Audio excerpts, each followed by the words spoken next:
Halo, Assalamualaikum warahmatullahi wabarakatuh. Selamat datang di konten Eskatosofia. Eskatosofia itu terdiri atas dua suku kata, ada eskaton dan sofia. Eskaton itu mungkin teman-teman di sini nggak asing beberapa bahwa ini maksud dengan eskaton itu artinya akhir.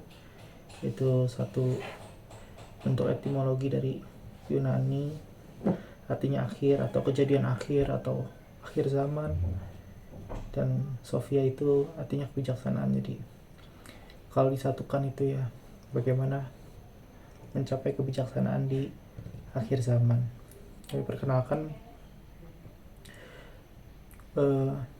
nama saya Muhammad Taufik dan ini konten pertama saya mungkin di Eskata Sofia dan mungkin yang terakhir ya, karena pasti aneh kontennya.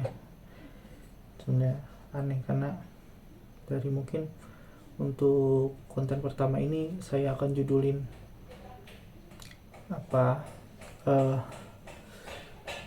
ilmunya Nabi Idris ya, Nabi Idris yang diangkat ke langit terus kemudian dia nggak turun-turun lagi. Jadi mungkin untuk teman-teman yang ateis di sini bisa skip ya, karena atau yang punya isme-isme tertentu seperti materialisme atau orang-orang yang tidak merujuk kepada teosentris, itu bisa di skip, gak apa-apa. Mungkin sebelum bahas tentang ilmu terkait Nabi Idris ini, ada pertanyaan terkait apa kompetensi atau kredibilitas dalam membahas ini ya. Saya nggak ada kredibilitas atau kompetensi atau apapun untuk membahas ini ya. Kita senang-senang aja cerita-cerita. Sebelumnya mungkin saya ini coba menceritakan beberapa pengalaman saya, kenapa saya tertarik untuk membahas ilmunya Nabi Idris ini. Atau mungkin sebagian itu pernah mendengar buku ini ya, apa itu, Hermetisisme, The Kybalion Hermetic Philosophy, atau teman-teman sebagian pernah mendengar kitab Henokh, atau teman-teman suka dengan hal-hal yang transendental. Nah itu menarik. Jadi pengalaman saya bisa sampai mencoba mengkaji hal-hal seperti ini itu saya sedikit ceritakan. Itu satu perjalanan yang menarik. Ini nggak apa-apa mungkin jika dikatakan sedikit narsis, tapi ini pengalaman, benar-benar pengalaman. Jadi saya itu kuliah di Universitas Pajajaran dekat sini. Waktu itu pertama kali saya mungkin menjadi seorang muslim yang dengan sadar meregistrasi diri saya sebagai umatnya Nabi Muhammad pada saat itu. Karena sebelumnya itu ya terdaftarnya atas apa yang telah diberikan orang tua. Tapi ketika kuliah saya punya kesadaran untuk meregistrasi diri sebagai umatnya Nabi Muhammad. Nah di situ, di perkuliahan itu saya tertarik dengan berbagai hal ya, sejarah, geopolitik, keadaan dan lain sebagainya. Akhirnya saya sempat masuk ke dalam satu kelompok menarik. Mungkin teman-teman udah biasa mengenal kalau di kampus itu ada Hizbut Tahrir Indonesia. Terus kemudian saya bicara khilafah. Dari situ yang uniknya adalah saya meyakini memang ide-ide tentang khilafah itu benar, karena memang berangkat dari surat Al-Baqarah juga tentang khalifah. Jadi saya yakin bahwa fungsi dan tugas utama dari manusia itu menjadi khalifah itu ya, di bumi, dan khilafah itu adalah instansi yang dipimpin oleh seorang khalifah. Namun di tengah perjalanan saya di HTI itu, saya tertarik ketika sedang mendengarkan ceramah adalah seorang syekh, mungkin teman-teman kenal ya, Syekh Imran Hussein. Itu juga sama, beliau mengajarkan eskatologi, ilmu tentang akhir zaman. Nah akhirnya ada perbedaan atau perdebatan antara ide yang dibawakan oleh Hizbut Tahrir dan juga Syekh Imran Hussein. Syekh Imran Hussein ini melihat bahwa Western Modern Civilization ini adalah pengejawatahan dari apa yang dimaksud dengan eranya Ya'juj dan Ma'juj. Jadi perbedaan antara HTI dan Syekh Imran ini terkaitan merespon geopolitik itu. Syekh Imran dan mungkin berbagai ulama lainnya ya, seperti Yusuf Estes juga, itu menyatakan bahwa hari ini tuh yang terjadi itu adalah tatanannya itu dibawa oleh Gog dan Magog, itu berdasarkan surat Al-Anbiya ya. Nanti mungkin teman-teman bisa kaji. Sedangkan untuk dari Hizbut Tahrir sendiri, untuk eskatologinya tidak ke sana, yaitu perjuangannya lebih secara rasional dan logis, bagaimana caranya menggait atau mengarahkan suatu negara itu untuk bisa berubah model menjadi khilafah ya. Sedangkan Syekh Imran punya pendapat bahwa Ya'juj Ma'juj itu nggak bisa dilawan kecuali dihalang oleh Zulkarnain. Dan yang menariknya itu kan dalam pemetaan geopolitiknya, Syekh Imran ini bersama dengan filsuf yang paling berbahaya mungkin di era postmodern saat ini, yaitu Alexander Dugin, itu punya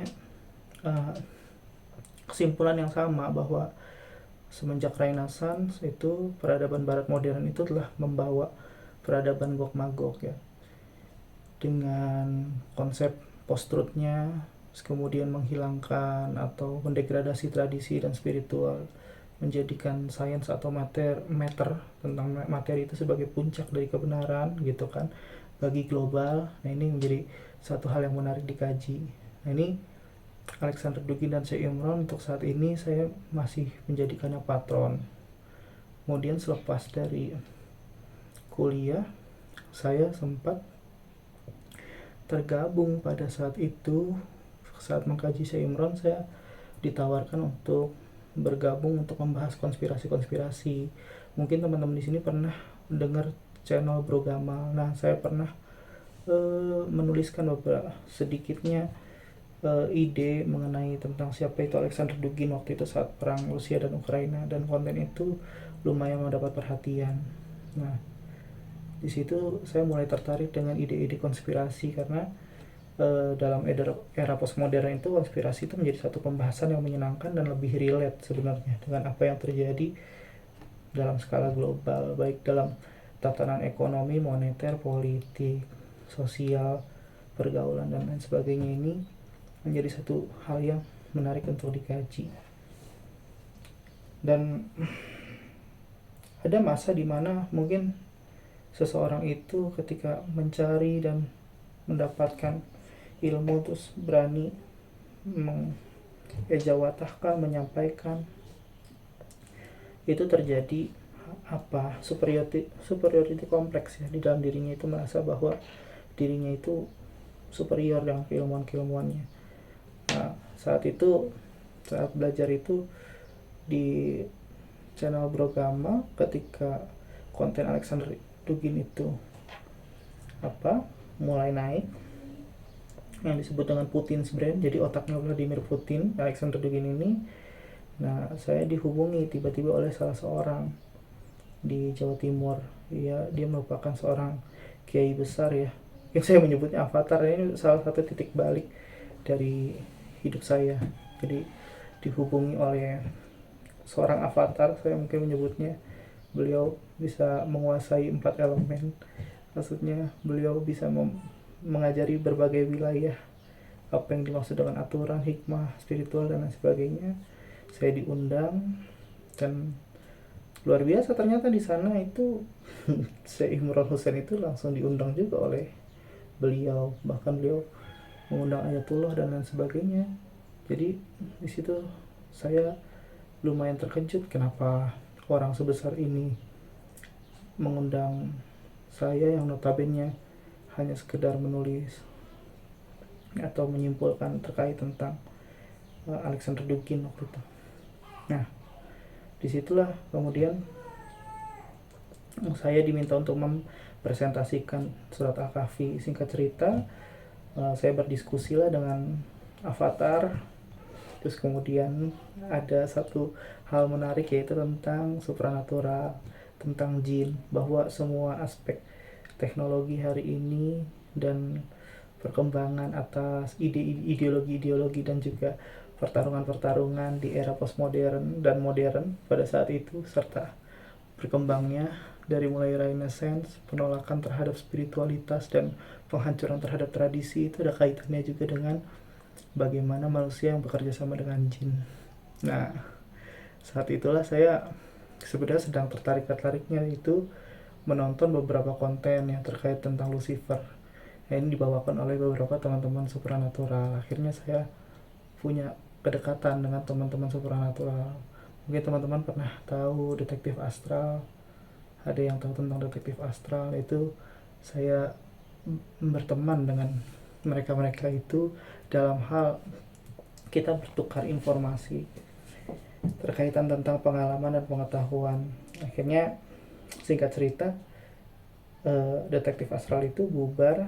Nah, sebagian pihak dari detektif astral itu ada yang memerlukan keilmuan eskatologi saya. Akhirnya saya bergabung dan mendirikan suatu komunitas yang sebenarnya itu komunitas itu basisnya adalah secret society sebetulnya. Jadi kita mau mengulas secara spiritual dan supranatural, nanti digabungkan dengan naturalismenya atau saintifiknya, terus kemudian kita menemukan bagaimana alurnya dari mungkin kebijaksanaan dahulu, ya kan.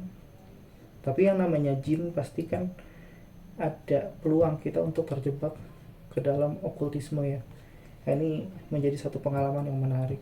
Oh ya, satu lagi, saya juga menyampaikan bahwa tentu saya tidak benar, saya tidak belum paham betul apa yang saya sampaikan ini, apakah ini adalah kebenaran atau ini suatu percobaan untuk kita berdiskusi tentang kebenaran. Nah, di sini akhirnya ketika saya mencoba memiliki pengalaman dengan teman-teman supranatural, walaupun basic saya itu natural ya, basic saya sains karena saya kuliah di biologi Universitas Pajajaran. Jadi basic sains saya dengan pengalaman-pengalaman bersama teman-teman supranatural ini menambah wawasan saya, ditambah lagi dengan pemahaman-pemahaman spiritual yang memang disampaikan oleh avatar ya. Jadi nanti kalian akan temui konten-konten saya itu aneh, kayak misalnya contohnya gitu, bahwa Goldie Roger, ini kan udah mulai nyebrang lagi ke anime.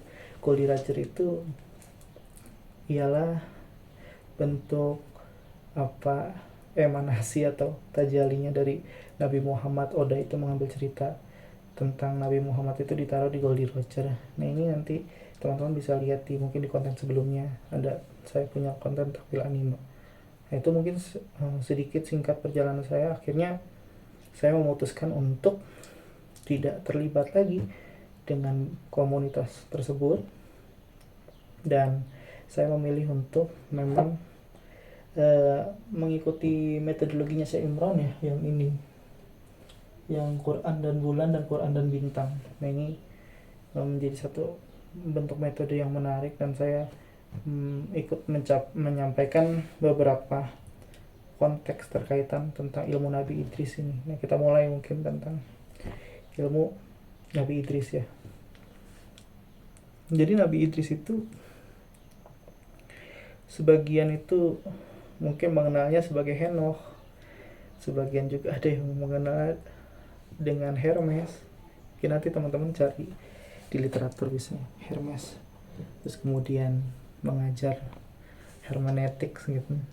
Kalau untuk mungkin teman-teman yang alergi dengan istilah-istilah itu akan berpikir bahwa ini sih hermeneutisme itu atau hermeneutika atau yaitu jatuhnya nanti ke apa musyrik dan lain sebagainya. Sebenarnya bukan, itu istilah aja.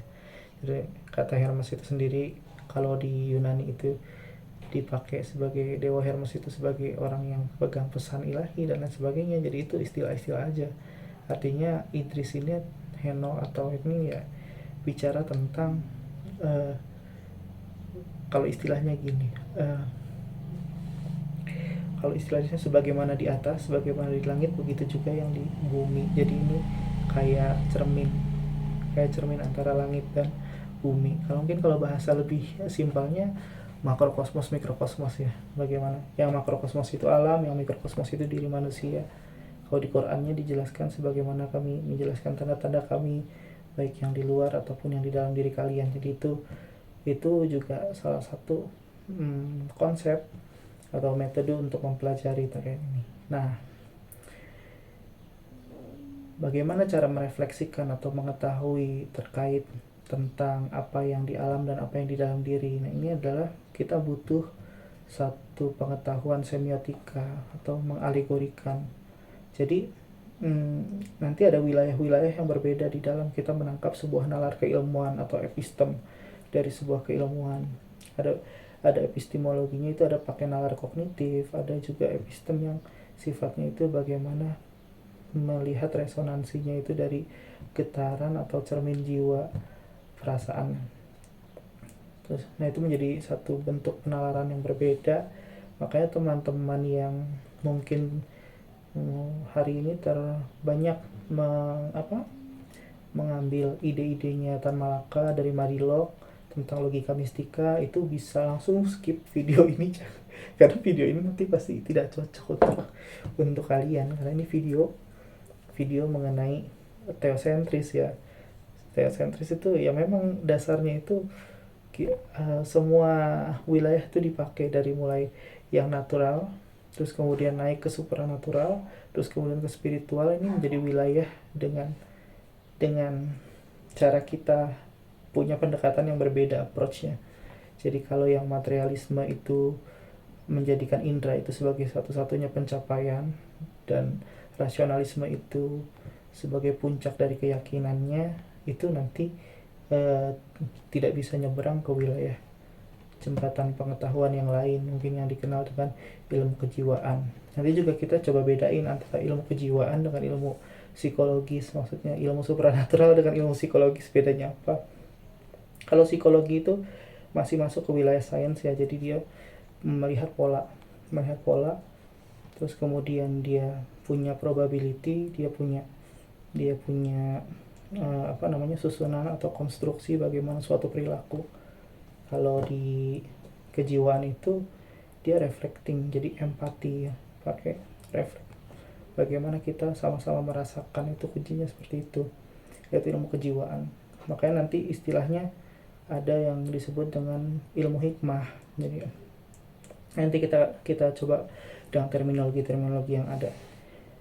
Nah, kosmologi Idris ini ya membaca diri melalui langit dan bumi ini. Jadi di sini bagaimana pada saat penciptaan. Jadi kita mulai dari awal penciptaan itu memang secara khalifah atau secara avatar itu kita terbagi atas 4 aspek. Ini 4 aspek ini jarang mungkin diceritakan secara runut. Tapi kalau teman-teman, saya nggak apa-apa loncat aja. Kalau teman-teman pernah nonton ya Avatar The Legend of Aang, itu sebetulnya membagi 4 aspek itu, dan itu berurutan. Jadi pertama itu kita kenal sebagai ruh. Nah, ruh ini adalah wilayah langit sebutnya. Ini wilayah langit, Tien, ruh itu adalah aspek pertama dari semuanya. Makanya ketika wanafaktu kan biruhi gitu kan, dan kami hembuskan ruh. Jadi ruh itu yang uniknya, kalau teman-teman di Quran itu, teman-teman belajar Nausof itu ada bahasa Arab itu, kata ruh itu dengan rihya itu satu akar kata itu. Jadi antara ruh dan angin itu satu akar kata. Jadi di sini kita bicara spirit, bicara ruh, bicara angin, itu adalah aspek spiritual yang pertama. Ini adalah yang wajib dimiliki oleh makhluk hidup, karena dia adalah emanasi dari unsur Tuhan itu sendiri, spirit itu. Terus kemudian baru ada yang namanya kesadaran. Ruang lingkupnya itu adalah nafs. Kalau di Al-Quran itu istilahnya nafs, kalau kita bahasa di kita jiwa. Nah, nafs itu nanti ada tingkatannya, dan nafs ini mewakili elemen air, makanya penggambarannya laut. Tadi langit itu adalah ruh, kemudian nafs itu adalah laut. Maka dari itu kita jika ingin mendapat satu informasi langit, kita nggak bisa pakai sesuatu hal yang lain yang bisa memantulkan dengan kejernihannya kecuali dengan lautan. Jadi bahasa spiritual itu teman-teman itu bisa capai jika memang keadaan secara kebatinannya itu bersih. Makanya orang-orang tasawuf itu ada istilah tazkiyatun nafs. Itu adalah menyucikan hati atau menjernihkan laut-laut itu. Karena laut yang jernih itu bisa memantulkan bahasa langit. Jadi gambaran langit itu akan terpantul ke dalam laut yang jernih. Kalau kalian nonton Demon Slayer, itu kalian masuk ke dalam hatinya Tanjiro itu, bawahnya air, atasnya langit, dan itu kayak kaca nyambung. Jadi nafs itu makanya yang dimaksud atau yang dilakukan oleh para sufi atau untuk mencapai pencerahan itu illuminate atau qiyam, bangkit. Itu yang dibangkitkan adalah nafsnya, jiwanya. Nah, setelah bentuk nafs itu maka ada perjanjian antara Tuhan dengan nafs tersebut di dalam Al-Quran itu kan, yang mungkin teman-teman bisa sering membaca ya tentang alastu birabbikum itu, engkau bersaksi bahwa aku ini Tuhanmu, bala syahidna. Kemudian saksi itu, yang bersaksi itu adalah nafs. Nah, ini komponen atau wilayah kedua, layernya adalah nafs. Nanti ilmunya atau makanannya itu hikmah nafs itu, bukan penalaran kognisi ya, tapi hikmah. Karena di sini tuh kayak mutiara, sebetulnya lautan yang di dalam itu banyak mutiaranya. Jadi tentang cinta, ya kan, tentang gelombang.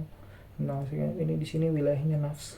Jadi kalau ada orang yang punya, yang dia ahli hikmah, orang yang selalu bisa melihat sesuatu itu, mutiara-mutiaranya bisa temukan, itu adalah orang-orang yang punya keahlian atau keterampilan batin yang baik. Itu biasanya ditemukan di para sufi, Buddhis mungkin ya, yang orang-orang yang, dan Taoisme ya, orang-orang yang mengasah wilayah-wilayah aliran itu. Nah, kemudian wilayah ketiga itu dan kami menciptakan Adam itu dari tanah. Jadi di sini mulai dikubur. Nah, tanah ini adalah bentuk ketiga, yaitu jasad. Jadi tadi pertama ada ruh, spirit, kemudian nafs, baru yang ketiga itu jasad. Nah, jasad ini adalah wilayah yang memang kalau kita kenal sebagai body, ini pembungkus. Ini adalah wilayah-wilayah amal, material nih, amal. Kita udah masuk ke amal. Nah, gimana kondisi dari body itu, dari body itu atau jasad itu? Maka dari itu kita kenal istilah, kalau di Al-Quran itu ada kata kafir. Kafir itu dari petani sebetulnya, artinya awalnya itu mengubur.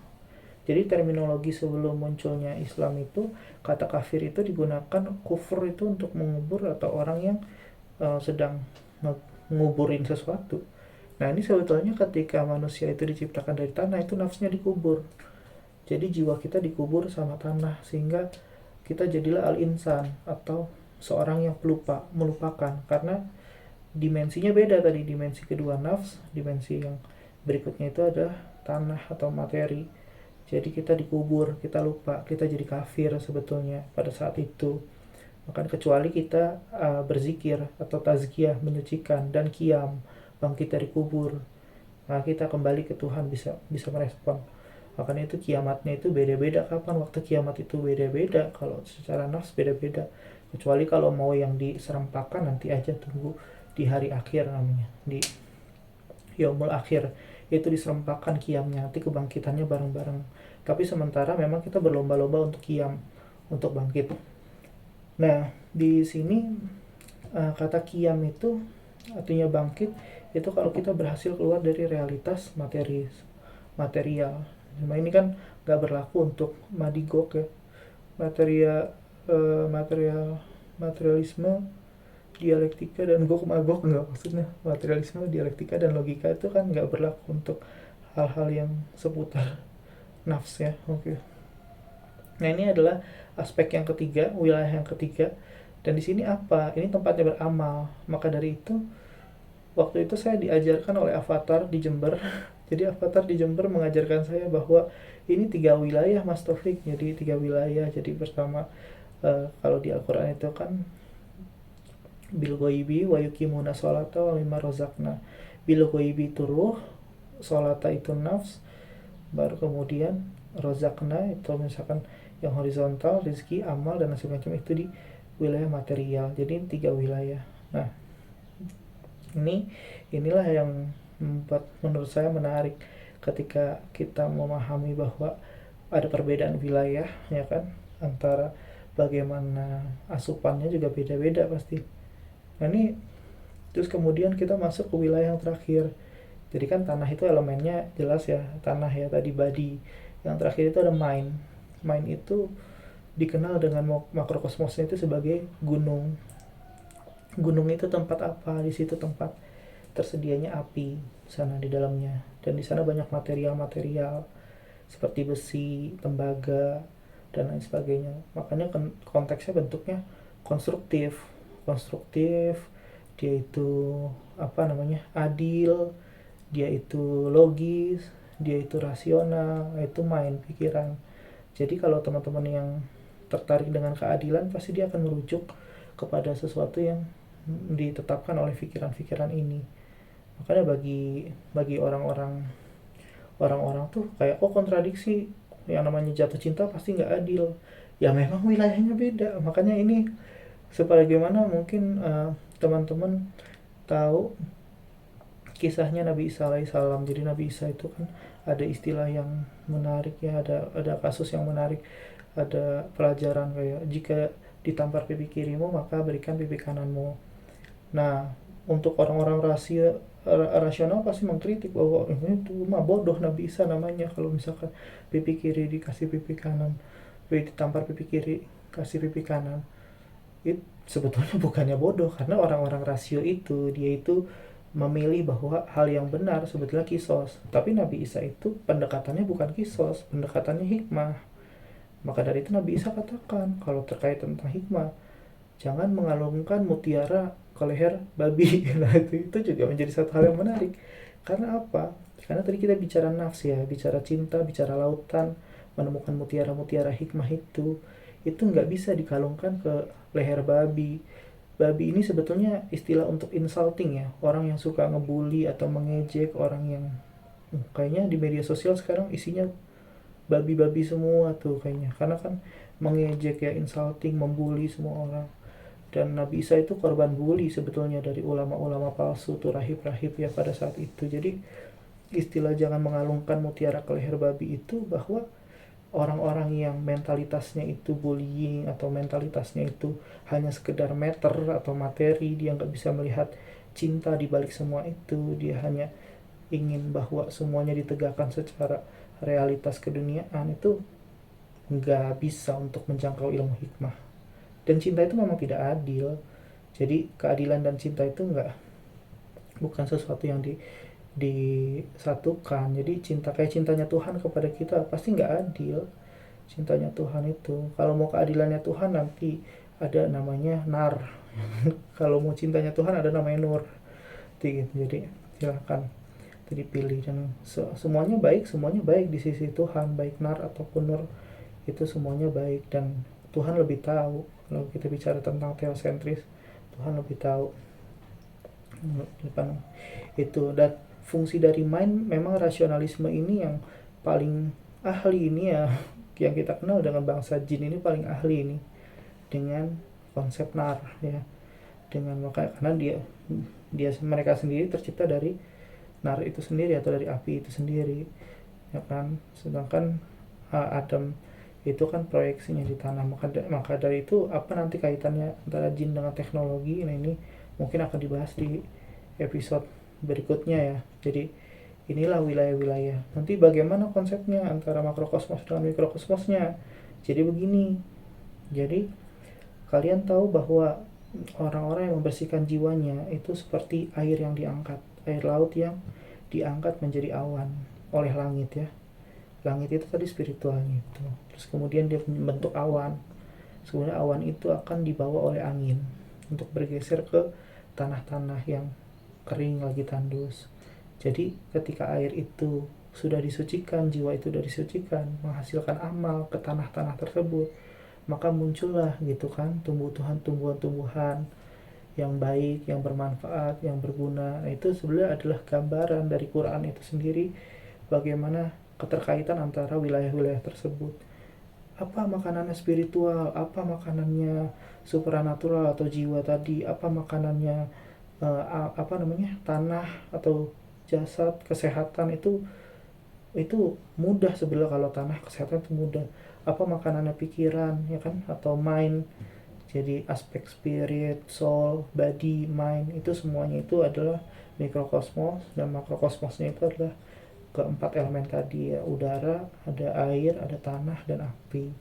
Nanti kita bahas lebih kompleks lagi, tapi di sini sebetulnya sebagai satu rangkaian penciptaan itu sendiri, yang nanti bagaimana caranya naik ke langit ya, coba diskusi sama Khidir ya, atau Nabi Idris, itu lebih menarik. Makanya di era sekarang itu, ketika Western Modern Civilization bawa materialisme, individualisme, liberalisme, dan lain sebagainya, terus kemudian hari ini menjadi zamannya materi ya kak ya, dan industri. Teman-teman tahu ya, industri itu, ketika zaman industri itu kan semua itu menggunakan bahan bakar yang dari oil, yaitu aspeknya api. Jadi progres iya, kemajuan, tapi eksploitasi enggak. Eksploitasi artinya, benar nggak kalau kiamat atau misalkan kehancuran bumi itu akibat daripada industri? Benar, nanti akan ada masanya di mana ada revitalisasi lagi munculnya. Jadi Nabi Isa yang tadinya dibully, ya kan, dibilang bukan Mesia, terus yang tadinya pakai cinta kasih, begitu turun jadi hakimun adil, jadi ratu adil. Nah itu nanti para pembuli itu juga akan dikirim ke nar oleh Nabi Isa. Itu nanti lanjut di episode berikutnya. Kira-kira untuk episode kali ini cukup ya. Saya mohon maaf ini saya nggak tahu itu benar apa salah, tapi sementara ya ada hal yang menarik antara. Nanti kalau gimana orang anak-anak indigo menurut Mas Taufik, gimana orang-orang yang hari ini punya, terus gimana tentang sosialisme, bagaimana tentang komunisme, ini gimana kok Putin dibilang Zulkarnain. Nah, itu pembahasan panjang lagi.